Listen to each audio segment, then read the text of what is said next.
Saludos, estimados amigos digitales, donde quiera que ustedes se encuentren. Reciban mi abrazo virtual, mi cariño, mi respeto y sobre todo mi agradecimiento por estar allí.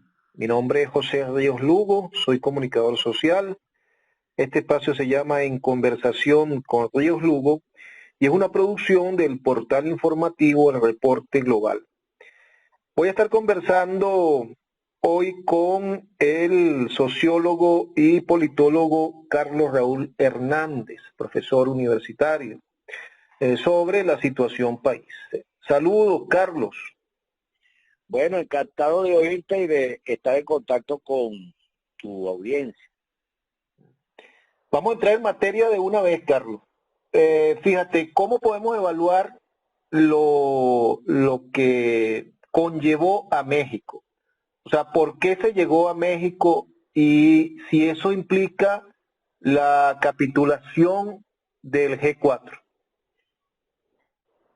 Bueno, sobre lo segundo, te diré que sí, simplemente el G4 capitula en tanto, se dedicó por espacio de mucho tiempo a desacreditar a quienes proponían entendimiento y buscar salidas pacíficas con el gobierno, es decir, la campaña de descrédito, de insultos, de canallada que se dio aquí contra la gente que proponía y propone desde hace tiempo buscar salidas de entendimiento a la crisis, realmente no tiene precedentes. Las cosas que están haciendo hoy, una vez que además ya ha repetido, pues, cuando ya, sobre todo que ya los Estados Unidos creo que le han dado la instrucción precisa de que deben bajarse del caballo y entrar vamos a llamarlo el diálogo, en este encuentro, por lo menos que hubo en México, que es una instrucción obvia de los Estados Unidos.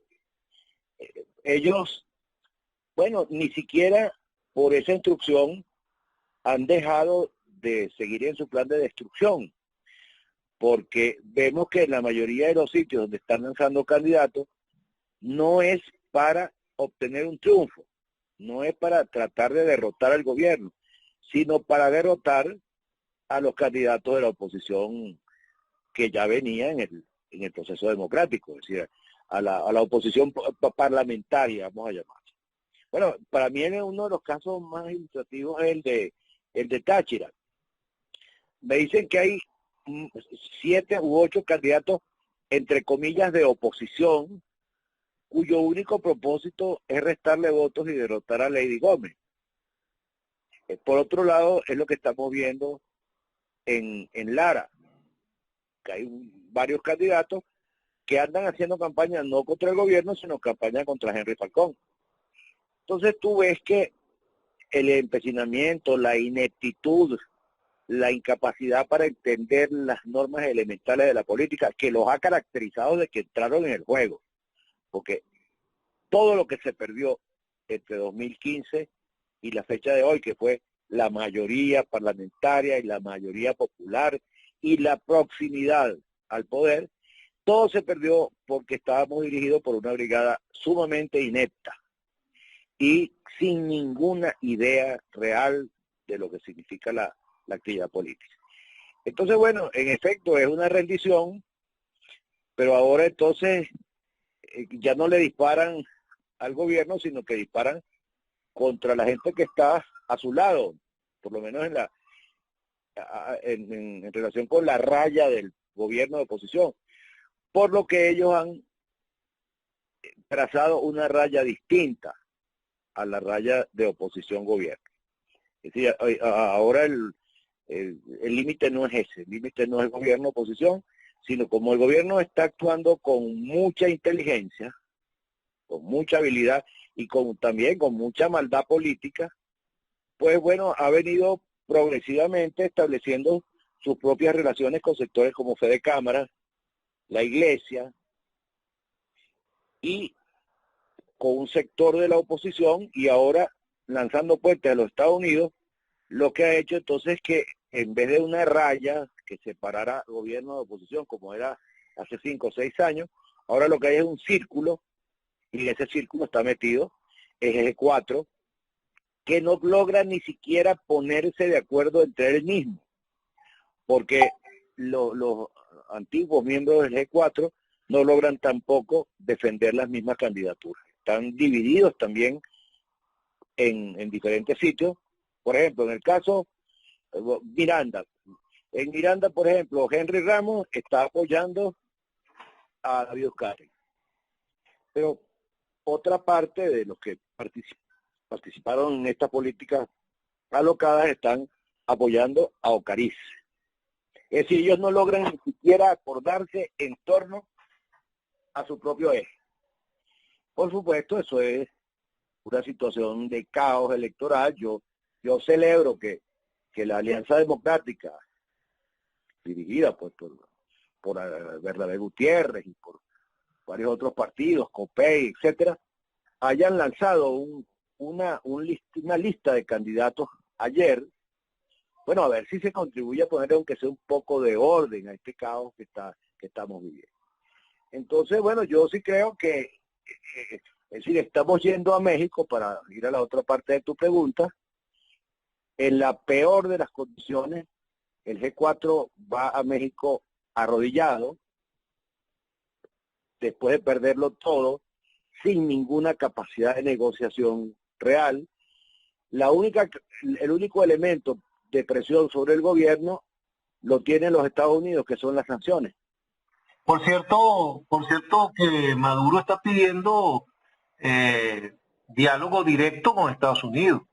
Pero es que tiene razón, porque si estos señores no logran ponerse de acuerdo, es decir, el G4 no logra entre sí ni siquiera ponerse de acuerdo. Por ejemplo, Henry Ramos dijo que ningún candidato que recibiera el apoyo de Bernabé Gutiérrez tendría apoyo de su grupo. O sea, Henry Ramos, miembro del G4. Bueno, en Nueva Esparta, en la lista que salió ayer, el candidato de Acción Democrática de Bernabé Gutiérrez y de todos los demás partidos es Morel Rodríguez. Entonces, Morel Rodríguez ya no cuenta con el apoyo de la facción de Henry Ramos, es decir, que lo venía apoyando hasta ahora. Es decir, es un grado tal de incoherencia que se ve en ese sector que, bueno, no es ninguna exageración llamarlo caótico. Bueno, y te repito, a mí me alegra mucho que por lo menos se haya lanzado un número determinado de candidatos y que ya la gente comience a tener, comience a ver de qué mancuerna se agarra. Es decir, ya tenemos aquí un tipo en Mérida, otro aquí, otro en Barinas, otro en Zulia. Bueno, eso es lo primero para poner un poco de orden a esta campaña electoral. Ahora, volviendo a lo de México que tú preguntabas, vamos en las peores condiciones y porque no tenemos ninguna carta en la manga, no tenemos ninguna carta ni siquiera ganadora. La oposición venezolana no tiene nada con que presionar al gobierno, no tiene fuerza en la Asamblea Nacional, no tiene fuerza allá en la calle, no tiene fuerza en la opinión pública. Los Estados Unidos están cada vez más desmarcando de eso que llamaban el G4, es decir, por supuesto que todavía no pueden dejarlo en la calle, pero cada día se ve más claramente que han entendido que ese grupo lo que es un problema, que ha enredado todo, ha confundido todo y ha perdido todo. Entonces, se llega a esa negociación en esos términos. Yo tengo la impresión de que el G4 va a abandonar aquella tesis loca de Maduro vete ya, y creo que no pondrá más como condición la salida de Maduro y la convocatoria de nuevas elecciones. ¿Cómo queda, Carlos Raúl, cómo queda el Mandela venezolano en todo esto? O sea, Leopoldo López. Bueno, está más solo que, como diría Neruda, más solo que un astro, o como el primer muerto. Sí, está absolutamente solo, ya es evidente que nada pasa por él. Lo único que creo que tiene es una conexión que no se sabe hasta dónde llega con Guaidó, pero de resto, claro, pero es que además, ¿cómo va a tener autoridad sobre ningún grupo humano alguien que lo que hace es consecutivamente desperdiciar, malbaratar y destruir lo que los venezolanos habíamos ganado. Sí, de esa mayoría tan épica que tuvimos en 2015, y ellos acabaron con eso, y él aparece como la cabeza de ese bochornoso final. Así es. Carlos, fíjate, puede ser muy temprano aún para decir que triunfó la política. No, yo creo que ya triunfó. Es decir, yo creo que triunfó independientemente de que ellos, por diversas razones que no, habrá que, habríamos de hablar en otra ocasión, no lograron traducir en simpatía el grupo que se llamó La Mesita, que hoy es la Alternativa Democrática. A ellos se le debe lo que está ocurriendo. Ellos tuvieron el coraje de enfrentarse a varias de las principales locuras del 2019, tuvieron el coraje también de participar en las elecciones de 2018, tuvieron el coraje de participar en las elecciones parlamentarias, a un costo sumamente alto, porque la ofensiva feroz del G4 y sus amigos no dejó a ninguno con cabeza, era demasiado ruda la ofensiva.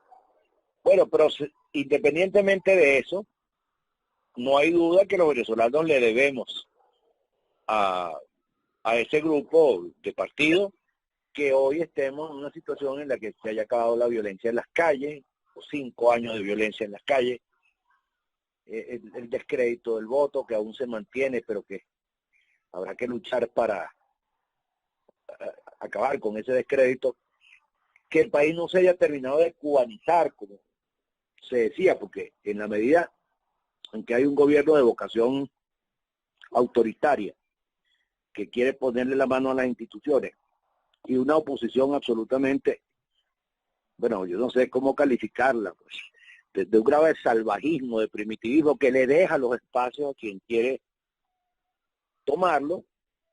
Bueno, si hubiera sido por este grupo de G4, bueno, muy pronto no habría más elecciones en Venezuela, porque ellos estarían, bueno, la mayoría de ellos en el exterior, otros aquí viviendo bajo la protección del gobierno de Maduro, para que no les pase nada, y para seguirlo teniendo en acción, porque eso es lo que al gobierno le convino hasta ahora. Bueno, te aseguro que ya el proceso de cubanización no se hubiera detenido como ya se detuvo, sino que hubiera seguido avanzando. Carlos Raúl, ¿qué no esperar de México? Bueno, en primer lugar, no se puede esperar que se vaya Maduro.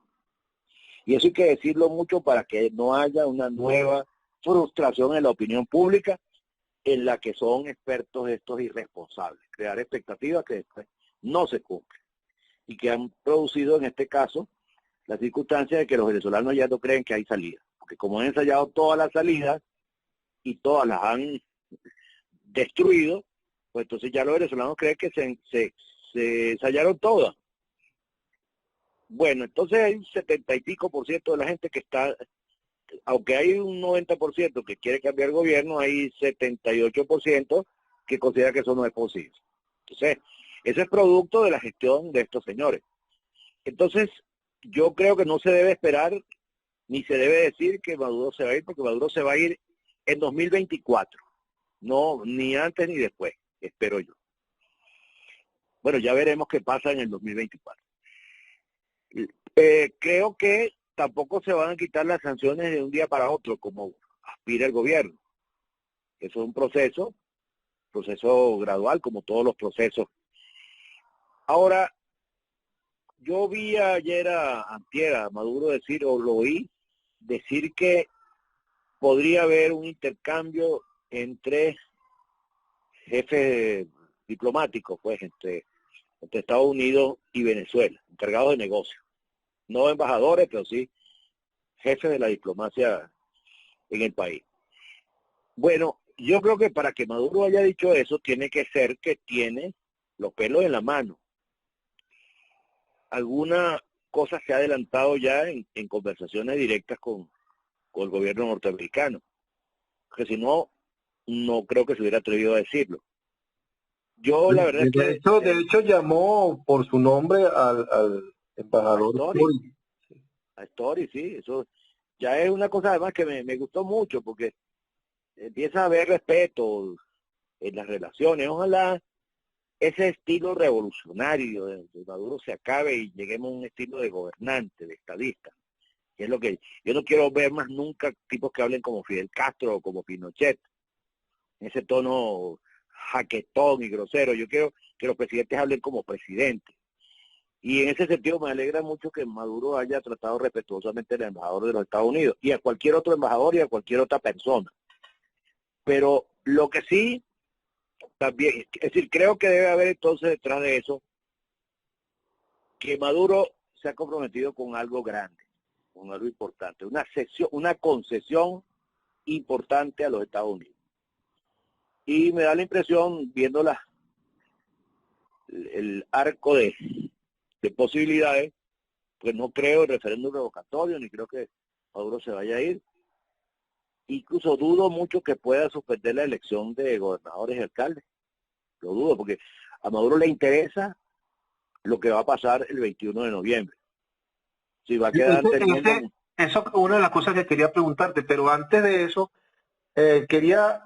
ahorita como tocaste el tema de Maduro y hablaste de estadista y de que debe dar un cambio al discurso, pudiéramos decir que en la práctica, ojo, en la práctica el madurismo se ha impuesto al chavismo. Bueno, sí, claro, ya hace rato, pero voy a abrir un paréntesis aquí porque no quiero perder la otra idea. Bueno, mira, lo que pasó en las elecciones primarias del PSV es un rotundo éxito de Maduro. Una barrida echó Maduro sobre otras corrientes, entre ellas los del 4 de febrero, el Frente Sucre, de Agua, etcétera. Es una barrida absoluta. Impuso por la vía del voto su candidato. Y cuando no fue por la vía del voto, fue por la vía de ejecutiva. Bueno, luego también el nuevo canciller, el recién nombrado, que era embajador en China, es un hombre de extrema confianza de los hermanos Rodríguez. Entonces, eso también es un síntoma de que, porque al fin y al cabo, los hermanos Rodríguez son del círculo más íntimo del poder. Creo que entonces ponen en manos de Jorge, que es el negociador de México, la Cancillería, que es algo comprensible y útil. No vaya a haber fricciones entre el negociador y el canciller, que sería absurdo. Pero volviendo a lo que te decía antes, que no quiero perder la idea, creo que no creo que el Maduro vaya a perder el chance de ganar las elecciones de gobernadores, que por el momento las tienen muy ganadas. Entonces, la concesión que yo creo que sí puede hacer es convocar unas elecciones del Poder Legislativo, de la Asamblea Nacional. Me imagino que por medio de una reforma constitucional, una enmienda constitucional, una cosa operativa, se pueda hacer que pues, convoque unas elecciones el año que viene, unas elecciones parlamentarias, y eso sería un gran gesto hacia los Estados Unidos. Ok, vuelvo a meterme en lo de Maduro. Maduro estaría preparando su propia transición, es decir, me explico, Carlos Raúl, ¿el candidato para el 2024 seguiría siendo Maduro o no? Bueno, mira, yo la verdad es que esa palabra transición no la uso porque cada vez que la he oído ha salido algo muy mal. Yo creo que Maduro por el momento debe pensar que él va a ser candidato del PSV. O sea, Maduro tiene en su maleta una cadena de éxito. Falta mucho para el 2024, pero él sin duda es la primera opción del PSV para el 2024. Vamos a ver cómo él procesa su ubicación cuando lleguemos a esa fecha. Porque acuérdate que cuando un individuo tiene tanto poder en sus manos como el que Maduro ha ido ganando, porque lo ha ido ganando paso a paso, derrotando adversarios internos y externos, derrotando golpes de Estado, insurrecciones, todas las cosas que a Maduro le han permitido llegar a ser hoy el jefe indiscutible del PSUV. Bueno, al final las cosas dependen de su decisión. Y Maduro puede trascender a sí mismo, puede convertirse en una especie de estadista, puede dar un viraje total. Bueno, eso sería lo que yo quisiera. Yo, por el momento lo que yo estoy viendo es que si no pasa algo nuevo, nosotros estamos caminando por la senda de la prinización. Ahora, para que aquí surja un PRI como en México, tendría que demostrar el gobierno un mínimo de eficiencia económica y atender satisfactoriamente los problemas de la gran mayoría. Pareciera en ese sentido que el gobierno empieza a ir por buen camino en materia económica. Sin duda. La relación con Fedecámara pasa actualmente por un buen momento y se están dando virajes interesantes, no los deseados hasta ahora, pero sí pareciera que va en esa línea de los virajes adecuados en materia económica. ¿Pudiera Maduro levantar su popularidad y llegar a tener cifras importantes? Bueno, yo creo que ese es un tipo de cosas que es muy difícil de responder, porque el Maduro sin duda en este momento en términos relativos, bueno, ha ganado mucho porque tiene una intención de voto mayor que Guaidó y un rechazo menor que Guaidó. Si tú ves la situación de los principales líderes de la oposición, si es que se puede llamar líderes, todos están en el subsuelo, compitiendo por décimas. Es decir, la derrota que Maduro les ha infligido es muy grave. Ahora, él no ha podido crecer porque tiene un problema, la sociedad venezolana tiene un problema de miseria insospechado hace 20 años. Entonces, bueno, el resolver el problema económico no basta con Fedecámara, que tiene muy poquita plata, hace muy poquito capital. Se necesita la llegada de capitales internacionales. Lo que sí me alegra a mí es ver que ellos han entendido que no se puede gobernar sin el capital, gobernar sin inversión, que la inversión es lo que produce el empleo y la riqueza de los países. Es decir, que esa pesadilla socialista creo que ya se les ha ido saliendo de la cabeza porque vieron el resultado, cómo acabaron con un país de enormes recursos económicos y de enormes recursos naturales acabaron en 20 años. Y que lo más trágico es que los recursos están ahí y no hay manera de que den resultados sociales. Cuando Venezuela debía ser hoy como Kuwait, si hubiera seguido Carlos Andrés Pérez y la ruta de Carlos Andrés Pérez trazó Venezuela sería un país desarrollado. Entonces, por fin, creo que lo han entendido, que entienden que no pueden gobernar sin el concurso de la economía privada y de la economía privada internacional. Bueno, y eso es para mí en este momento bastante, a ver, que el proyecto socialista se haya derrotado a sí mismo por su incompetencia, por su inoperancia, y que no hubiera que esperar 70 años como esperaron los rusos y la gente de Europa Oriental. Entonces, yo creo que el gobierno tiene el camino claro. Creo que es así, tanto en política como en economía.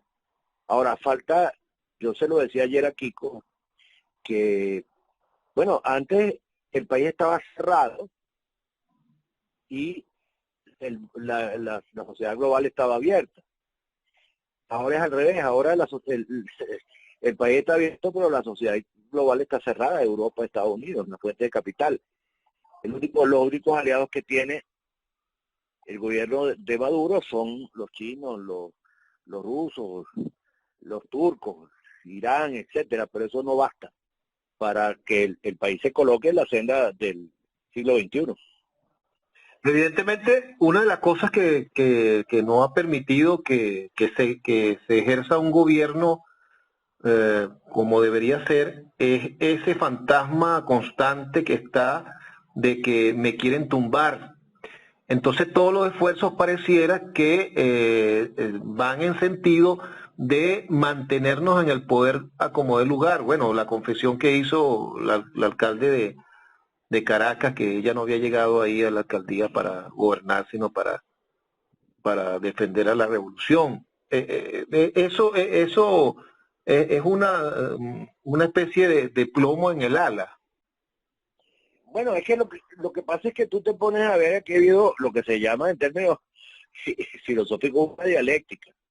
La dialéctica es, para decirlo de esta manera, cuando un gobierno significa el desorden, el caos, la oposición tiene que presentarse como el orden. Cuando un gobierno es la violación de la ley, la oposición se debe presentar como el respeto a la ley. Cuando un gobierno genera pobreza, la oposición debe presentarse como la esperanza de la riqueza. Lo que pasa aquí la oposición y el gobierno y la oposición se dedicaron a crear el caos. El gobierno creando un caos económico por las benditas teorías marxistas o revolucionarias, y por otro lado la oposición en la calle creando un caos también en el plano político. Entonces fueron dos fuerzas caóticas que se encontraron. Yo lo que espero es que, ya que el gobierno entendió que el caos económico conduce a la miseria, la oposición no logró entender nada, pero la derrotaron. Entonces que ahora se presente un gobierno que quiere empujar un proceso económico y una oposición que se acoja a las normas de la paz y de la vida civilizada. Bueno, tú has dicho en muchas ocasiones, y hay muchos analistas que, como tú lo vienen señalando desde hace tiempo, que hay mucha mediocridad en la dirigencia política de los últimos años de la oposición. En función a eso, el 21 de noviembre pudiera implicar una especie de referéndum en la oposición que dé paso a nuevos liderazgos. Bueno, yo creo que lo que pasa es que no quiero decir nada porque eso puede comprometer a las personas que mencioné. Yo creo que no de manera muy abundante, pero sí en medio de un cuadro que luce para la oposición de resultados muy malos, puede aparecer algún bombillito que marque la posibilidad de la construcción de un nuevo liderazgo. Y lo mismo puede ser en el gobierno. Maduro en este momento necesita aliados que no sean revolucionarios. Necesita aliados, vamos a llamarlo, de chequeo cómodo en política y economía. Por eso se acercó a Fede Cámara. Bueno, yo tengo bueno, por lo menos por lo que estoy viendo, no es que sea ninguna intuición y que soñé con eso, ¿no? Sino que lo que estoy viendo es que él está tirándose hacia el centro. Porque sabe que en el centro es donde se consiguen las cosas que hace falta aquí para que el país se enrumbe. Y bueno, podría ser que aparecieran algunos que contribuyeran a esa necesidad de enrumbar el país hacia el centro. Pero también se está en la cuerda floja porque cuando ves que el 0,92% de la población dice, es apenas los que dicen tener confianza en el liderazgo político de ambos lados, y en la situación en que está de rechazo a ambos lados, tanto del gobierno como de la oposición, pudiera también aparecer otro loco más. Bueno, lo que pasa es que si en algo si algo sabe Maduro es enfrentar a los locos. Mira que fue los que se estaban, desde el gobierno, Chávez y Maduro, desde el primer gobierno de Chávez hasta hoy, todo el que aparece con un perfil molesto, peligroso para el gobierno, le cortan la cabeza, sencillamente. Y eso lo vimos, bueno, desde aquel, ¿cómo era que se llamaba? Aquel coronel o general que era muy feroz y que fue uno de los primeros desbancados del gobierno, Izarra, Bueno, hasta el presidente de Fedecámara, perdón, el presidente de PDVSA, sí, todos que aparecían como figuras poderosas, con ciertas pretensiones, Maduro no le falló el pulso para sacarlo de juego. Entonces yo, la verdad es que por ahí no le tengo mucho temor. Maduro ha demostrado que está bien parado en el piso y que en esa materia no tiene el menor sentimentalismo. En el caso de la oposición, toda la locura floreció. Estuvimos en manos de la locura por el espacio de 5 años y la locura fue derrotada. Yo creo que ahora llega el momento de la moderación. Así. ¿Cuál es la importancia real en este momento para la oposición? Porque para el gobierno está claro y de hecho ya tú lo asomaste. Pero para la oposición, ¿cuál es la importancia real de las elecciones de este 21 de noviembre, Carlos Raúl? Bueno, mira, yo creo que, por ejemplo, para el G4 está viviendo todavía en una fantasía. Y es que estamos en una dictadura, en una especie de prehistoria oscura que nos ha tocado, que lo que pase no importa si hay gobernadores o no hay gobernadores. Al fin y al cabo ellos siempre se han abstenido. Entonces, ellos no les importan las instituciones porque no tienen idea de la política. Ellos pensaban que fuera de las instituciones pudieran aplazar algo y eso está históricamente demostrado que no es así, a menos que, bueno, que es un golpe o es una invasión, pero como esas cosas no las tenían en las manos tampoco. Entonces, a ellos les parece que esto es un sueño, una cosa que decía Joyce, que el mundo es un sueño del que me quiero despertar, una pesadilla de la que me quiero despertar. Ellos viven, sienten que están viviendo una pesadilla y que en algún momento se van a despertar. Entonces a ellos no les importa lo que pase aquí, no importa si hay concejales, no hay concejales, si hay parlamentarios o no los hay, si hay gobernadores o no, porque llegará un momento en que saldrá el sol, vendrá la aurora y entonces ellos de alguna manera llegarán al poder. Entonces a ellos no les importan las elecciones y tampoco les importa la de noviembre. En el caso de el resto, y por eso entran a sabotear a los que ya ganaron. No entran, como te decía, a ganar una gobernación, sino a tratar de tumbar a Lady Gómez y a Henry Falcón. Bueno, esa es la realidad. Y eso sin duda, junto con el descrédito del voto, ellos lograron desacreditar el voto. En una alta proporción no le ve ninguna utilidad a sufragio. Bueno, yo creo que eso hace, y aparte del propio caos interno que hay en capacidad para ponerse de acuerdo, la unidad, etcétera, eso pinta un panorama favorable al gobierno para el 21. Fueron entonces cesanteados los del G4 por quienes pagan su nómina. No, es que mientras la nómina, es decir, a ellos le dijeron, si no vas para la reunión, no te pago el mes. Esa es la manera como lo deben dirigir a ellos. Es decir, ellos, bueno, pero es que efectivamente el embajador Story ha declarado cantidad de veces como el jefe de la oposición, diciendo lo que tienen que hacer. Y yo creo que le apretaron las patillas a Guaidó, le dijeron, deja la tontería, ¿vale? Vas para tu reunión, manda a tus delegados para tu reunión y punto, y no discutimos. Pero obviamente ese es el tipo de relación que hay. Para finalizar, Carlos Raúl, tengo dos preguntas más. Una, ¿México pudiera al final convertirse en Venezuela? Es decir, nacionalizar el diálogo. Eso pudiera pasar. Eso por un lado. El diálogo, no te entiendo bien. Sí, o sea, los diálogos planteados por el G4 hasta ahora han sido fuera del país y con intermediarios, ¿no? O facilitadores, vamos a decirlo de esa manera. Mientras que el diálogo que se dio con la llamada mesita fue un diálogo sin facilitadores, sin intermediarios y aquí en el país.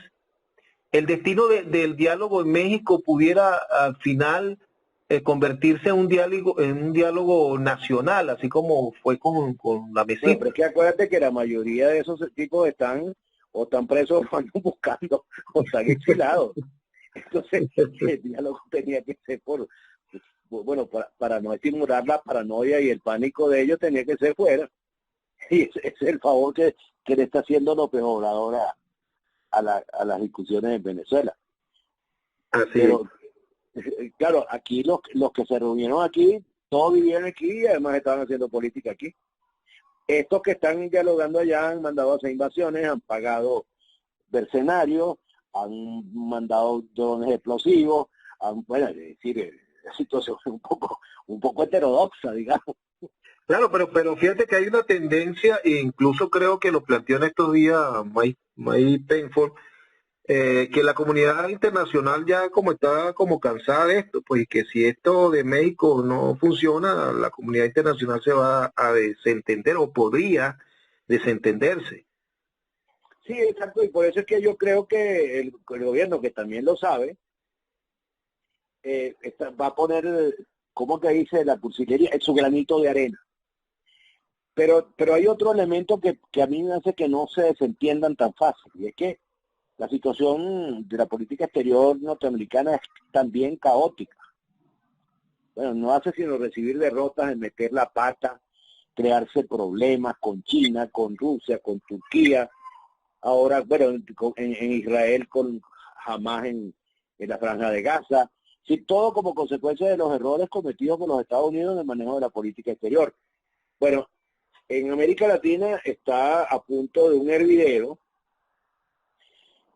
y el año que viene vamos a tener seguramente a Petro en Colombia como presidente y a Lula en Brasil.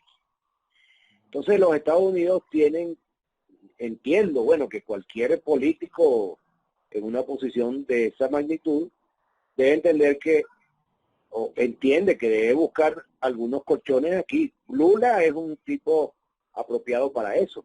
Lula es un estadista, independientemente de que su gobierno haya construido una maquinaria de corrupción sin precedentes que se llama Odebrecht. Pero Lula es un estadista y además lo sacaron los factores de poder que lo habían derrotado, lo sacaron de la cárcel para que fuera presidente. Entonces, eso es un aliado con el que puede contar el gobierno norteamericano, bueno, si no vuelven a meter la pata, porque es que no hay manera de que no la metan. Y por otro lado, Maduro, por el camino que ha tomado, pudiera ser también un factor de moderación en el continente. Entonces yo si fuera, Dios mío, que da una bendición, si yo fuera un gobernante norteamericano estaría pensando en eso, tengo que buscarme a una alianza Lula, Maduro, etcétera, para mantener el continente en tranquilidad, sobre todo Claro, cuando ahí la un tipo, incertidumbre, hay un Pedro Castillo de Perú que, ajá, pero ahí la incertidumbre sería Petro. No, bueno, no. pero Petro, es por eso que te digo, pero con una influencia marcada Ujú. de Lula y de Maduro, Petro tiende a meterse en la... Porque Petro es un tipo con mucha experiencia. Él a veces luce como un tipo de otra época, de los 70. Cuando yo lo escucho, lo leo, me da la impresión de que no tiene muy claros los problemas actuales, ni siquiera de Colombia. O sea, tiene una visión de esa izquierdosa vacía, pues, llena de lo que llaman posmodernismo, de ecología, de ese falso feminismo, Lo que feminazi. sería, Carlos Raúl, lo que sería aquí en criollo el síndrome de Trino Mora. Sí, así es. Yo lo veo él como un estudiante de sociología de los años 70, un tipo que estudiara conmigo. Entonces, yo lo veo que razona así. Pero bueno, entonces con la compañía de Lula y de Maduro, pues él tendería a aprender en esa universidad que Maduro ha estudiado en estos últimos 7 años, tiene 8 años. Entonces, eso sería de una gran ayuda. Precisamente yo me imagino que Kamala debe estar pensando en eso y a lo mejor ella tiene su mano metida en esos movimientos. Seguramente. Y finalmente, ahora sí, Carlos Raúl, es poco importante el que no haya participado no haya sido invitado al diálogo en México, los sectores de la Alianza Democrática. Bueno, tú sabes que yo al principio siempre me sentí un poco extrañado, porque al fin y al cabo la mesa o la alternativa democrática, como se llama, fue, como decíamos, muy importante para llegar aquí. Oye, pero también cuando vi cómo Maduro sacó la foto, bueno, y los llamó, bueno, senté la oposición extremista, los derroté. Y fulano, este es tal, este es el cual, este es más cual. Yo dije, bueno, la verdad es que yo creo que más bien la mesita se salvó de estar ahí, porque a ellos no les correspondía recibir una descarga. Claro, porque no podían estar ellos en el paredón de fusilamiento igual que el G4. Claro. Bueno, y ahí lo fusiló a casi todos, salvo a quién fue, bueno, a uno que dijo, bueno, que era muy raro, que era un tipo muy decente, etcétera. Pero a los que no descargó, sencillamente los ignoró. Pero más que, pensándolo bien, más que un fusilamiento, eso fue un auto, como diría Maduro, eso fue un autoasesinato. ¿En qué sentido dices tú? Bueno, que el mismo G4 se puso la soga al cuello. Bueno, no, es que están pagando dice que los errores se pagan aquí, no en el otro mundo solamente. Ellos ahí pagaron, los marcaron, estos son los terroristas, le dijo a uno, al otro le dijo no sé qué, loco. Mire, él ahí los marcó y dijo, bueno, mira, la verdad es que a lo mejor lo que quería Maduro era fusilarlos ahí, y por eso no llevó a los otros. Así es. Bueno, Carlos Raúl, entonces llegamos al final, agradecido contigo por esta entrevista. No, yo contigo.